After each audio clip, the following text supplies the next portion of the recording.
हम आपकी मुलाकात एक ऐसी सेलिब्रिटी से करवाने जा रहे हैं जिन्होंने एक्टिंग से आगाज़ किया, चाइल्ड स्टार की हैसियत से शुरू किया, मॉडलिंग भी की, बहुत अच्छे एक्टर हैं। आइए मिलते हैं उमर काजी से।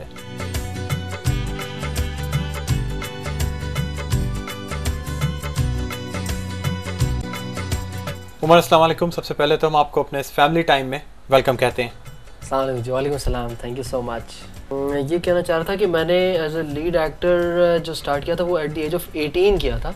मैं एज अ चाइल्ड स्टार नहीं आया था, बल्कि I was one of the very few I think actors जो कि इतनी यंग एज में who played lead role in national television serial, okay, PTV serial, क्योंकि उस वक्त और कोई चैनल नहीं था। तो बहुत कोशिश ये होती थी कि पुराने और मंझे हुए एक्टर्स को लिया जाता था और इतने चांसेस नहीं होते थे। आई रिमेंबर के गेट के बाहर पासेस बनाने के लिए लोगों की लाइन लगी होती थी, लाइंस होती थी और रोड तक जाया करती थी। बिल्कुल। और फर्स्ट टाइम बल्कि मुझे जब बुलाया था उन्होंने तो मुझे अजीब सा लगा। मैंने कहा पता नहीं, शायद ऐसे ही बुला लिया होगा, कुछ नहीं, यहाँ पे पास भी बनेगा या नहीं, इस तरह का हो गया था। बट वो बना भी और उसके हफ्ते के बाद मेरी रिकॉर्डिंग भी स्टार्ट हो गई और देन प्ले वो लगने से पहले ही डिक्लेयर हो गया one of the best plays history of PTV। वो ऐसा ही कुछ हो गया था। तो उमर, आपने कमर्शियल्स किए हैं, ड्रामों में भी काम किया है और फिल्में भी की हैं, क्या डिफरेंस पाया इन तीनों चीज़ों में? डिफरेंस तो ऐसा कोई इतना नहीं है। ये मेरा ख्याल है कि बहुत से लोग इस तरह पूछते हैं, लेकिन तो ये एक ही फील्ड की ब्रांचेस हैं और it has to do with your expressions, your behaviour, your action and reaction with the other person. और मेरा ख्याल है कि फ़र्क ये आ जाता होगा ज़्यादा से ज़्यादा कि मॉडलिंग जो है वो जस्ट फेशियल एक्सप्रेशंस का काम है, इनर एक्सप्रेशंस जो कि आपके फेस के ऊपर नुमाया होते हैं। और जो एक्टिंग है उसमें डायलॉग डिलीवरी आती है, डायलॉग डिलीवरी से आप एक अपनी फीलिंग्स को एक्सप्रेस करते हैं, आपको ज़्यादा मौका मिल जाता है करने का। अच्छा, फिल्म की बात हुई, आपने ये कहा कि फ़िल्म भी आपने किया है, ठीक है, शुरू से स्टार्ट लिया। फ़िल्म का काम होता है 35 mm पे, जिसमें ऑडियो ट्रैकिंग अलग होती है, उसकी पैनिंग, उसकी ट्रैकिंग, उसमें जो ट्रॉलीज़ है यूज़ करने की, मैंने भी मॉडलिंग की है, 35 mm पे काम किया है, उसमें बड़ा डिफरेंस लगता है। तो आपको ड्रामों में, यानी इस नॉर्मल वीडियो के काम में और 35 mm में क्या फ़र्क लगता है? 35 में बेसिकली ये है कि I started from 35 mm। Film जो मैंने की थी उसमें ये होता है कि आपको पता होता है कि यार आपने पहली टेक में ही फाइनल रिज़ल्ट देना है। मतलब वैसे तो आप टेलीविज़न में भी टेप्स का मसला होता है कि यार टाइम का मसला होता है, शिफ्ट होती है, मगर 35 में ये है कि थोड़ा सा नेगेटिव जो है कॉस्टली होता है उनका। तो वो ये प्रेफर करते हैं कि पहले रिहर्सल एक दो करके आप फाइनल टेक जो है वो परफेक्ट दें। तो बस इसमें मेरा ख्याल ये डिफरेंस है। और प्लस ये है कि थोड़ा सा थ्रिल है, क्योंकि पूरी बॉडी लैंग्वेज आपकी काम कर रही होती है उसमें। और थोड़ी सी लाउड भी है हमारे मुल्क में, बाहर नहीं, हमारे मुल्क में। तो ये डिफरेंस थोड़ा सा है, जो कि एक पॉजिटिव डिफरेंस नहीं है, एक पॉजिटिव चीज़ नहीं है कि लाउड होनी चाहिए, वो हमारे ही यहाँ पर है। डिफरेंस तो बस ये है। अच्छा, मूवीज़ की आप बात कर रहे हैं तो इसी से रिलेटेड मैं एक क्वेश्चन पूछना चाहूँगी कि आजकल हमारे पास मूवी का एक तो मेयार हो नहीं रहा, पहली चीज़। दूसरी चीज़ ये है कि आप कितनी फिल्मों में काम कर चुके हैं और किन किन हीरोइंस के साथ कर चुके हैं? मैंने 6 to 7 मूवीज़ अभी तक की हैं। 2 मेरी, एक अभी मेरी तैयार है, तुमसा कहा, एंड एक मैं अगले महीने आउटडोर जा रहा हूँ उसकी शूट पे। आजकल तो ज़्यादातर मेरे साथ नई लड़कियों को ही कास्ट कर रहे हैं, फिल्म कराची की हो या लाहौर की हो।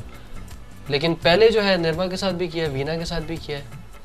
और लेकिन मोस्टली ये है कि आजकल ड्रामाज में भी और फिल्म में भी ज़्यादातर नई लड़कियाँ आ रही हैं और काफ़ी अच्छा काम कर रही हैं। Maybe because they are doing good work, और स्पेशली एज फैक्टर भी है कि वो उनकी एज जो है वो मेरे करीब करीब होती है, because I start of very young.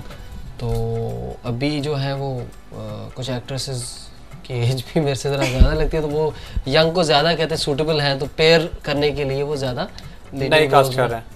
अच्छा, ये बताइए कि उमर, आप जब काम करते हैं, यानी काम को सेलेक्ट करते हैं, तो उस वक्त जिस किस्म का काम होता है उसे सेलेक्ट करते हैं? क्योंकि मैंने तो आपका वैसे बहुत अच्छा काम देखा है, लेकिन कुछ काम ऐसा भी था जो कि कंट्रोवर्शियल था। तो मैं आपसे ये पूछना चाहूँगा कि आपके ख्याल में क्वांटिटी ज़्यादा ज़रूरी होती है, यानी ज़्यादा काम करना, ज़्यादा टीवी पर नज़र आना, स्क्रीन पर ज़्यादा नज़र आना, ये ज़रूरी है, या क्वालिटी वाइज बस आदमी बहुत ही सिलेक्टिव काम करे, इतना ज़्यादा भी नज़र ना आए कि लोगों को उकताहट हो जाए? नहीं, मेरा ख्याल है कि आजकल इतने ज़्यादा चैनल्स हैं, उकताहट तो नहीं होगी किसी को देख के। जहाँ तक आपने सिलेक्शन की बात की है तो आप मेरे मिट्टी की मूरत, जहाँ बसे दिलदार, इवन मेरा एक पंजाबी प्ले था खेड़ मुकद्दरा दी, जो कि दोबारा वैसा पंजाबी प्ले नहीं बना उस चैनल पे, अवार्ड भी उसने जीते हैं वो। और इवन दुल्हन जो मेरा था, जो कि कंट्रोवर्शियल आप कह रहे हैं, आप वही उसी को ही कह रहे होंगे, आई एम श्योर। ये सब शराइन भी आपका एक था, उसमें भी जरा कंट्रोवर्शियल सा रोल। ओहो, अच्छा, था, बिल्कुल। जी जी जी जी जी।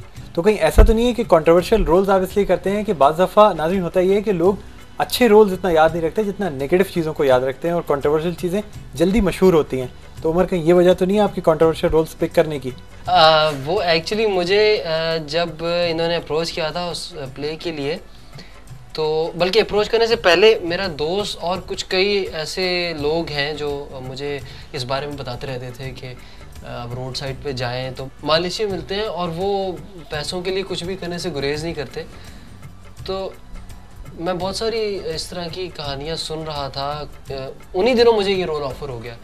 तो आई थिंक कि मैं जिस चीज़ को बिलीव करता हूँ वो मैं ज़रूर करता हूँ, एंड आई बिलीव कि एक ऐसा मैसेज देना चाहिए लोगों को कि मतलब एक अच्छा मैसेज था। अगर आपने प्ले को गौर से देखा हो तो वो कैरेक्टर नेगेटिव नहीं था, बिल्कुल। उसमें दिखाया जाता है कि किस तरह आपकी फीलिंग्स, आपकी जो एम्बिशंस जो हैं वो आपको गलत रास्ते पे ले जाते हैं, और उसके रिजल्ट्स भी बुरे ही दिखाए थे। आप हमें ये बताएं कि सारे कंट्रोवर्शियल रोल्स किए, सीधे साधे रोल्स भी किए, अब लाइफ में कौन सा ऐसा कंट्रोवर्शियल रोल है या कौन सा ऐसा इंस्पायरिंग रोल है जो करने का इरादा है?